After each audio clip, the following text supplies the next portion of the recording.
Bonjour, cette petite vidéo pour aujourd'hui faire un coup de gueule en fait.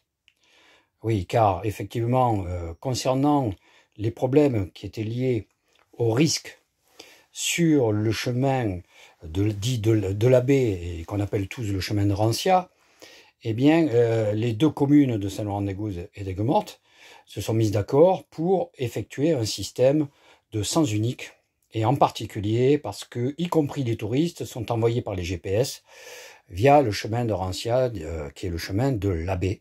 Et donc, il y a un sens unique avec d'un côté le chemin de la Pinède, de l'autre le chemin de la baie, qui font que n'importe qui peut effectivement aller partout, d'un côté comme de l'autre.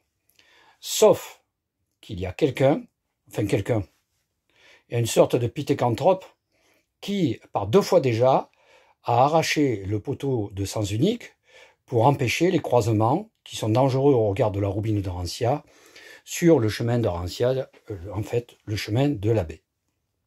C'est quelque chose qui est complètement scandaleux. Parce que si on commence tous à se faire justice soi-même dès qu'il y a quelque chose ou quelqu'un qui nous gêne, je pense qu'on n'aura même plus besoin de Poutine pour nous exterminer tous. Donc là, je lance un appel, et y compris à la surveillance, puisqu'apparemment les ouvriers des services techniques, je suppose de la mairie, mettent en place les panneaux, qui sont immédiatement, dans la nuit même apparemment, sûrement, qui sont démontés et jetés dans le canal. Voilà. Donc, gros coup de gueule à celui qui le fait en plus, bien sûr, en cachette. Il n'a qu'à attendre que la police arrive pour le faire devant eux. Ça, ce serait un acte de courage, je dirais, vis-à-vis de sa manière de penser et surtout de sa manière de faire. Donc, surveillance, signalement, parce que ce chemin est dangereux lorsqu'il y a des croisements et que les touristes ne sont pas du tout habitués, contrairement aux Aigues-Mortais ou aux Saint-Laurentais, je ne sais, à se croiser, ce qui est très difficile et dangereux. Les seules personnes qui sont vraiment gênées par ça, et qui sont motorisées, parce qu'à pied on peut passer bien sûr, sont en fait les personnes qui habitent dans le coin, et dont certaines m'ont dit, mais on est complètement d'accord avec le sens unique, au sens de l'intérêt général en matière de sécurité.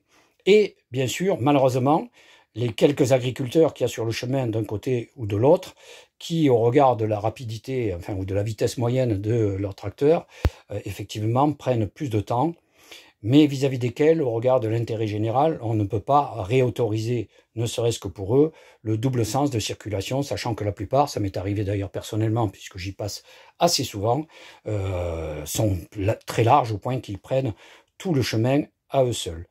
Donc il faut patienter avec la sécurisation de ce passage en sens unique jusqu'à fin juin, au moment où on espère que les applications Maps et Waze auront repris l'itinéraire normal via le pont de Provence.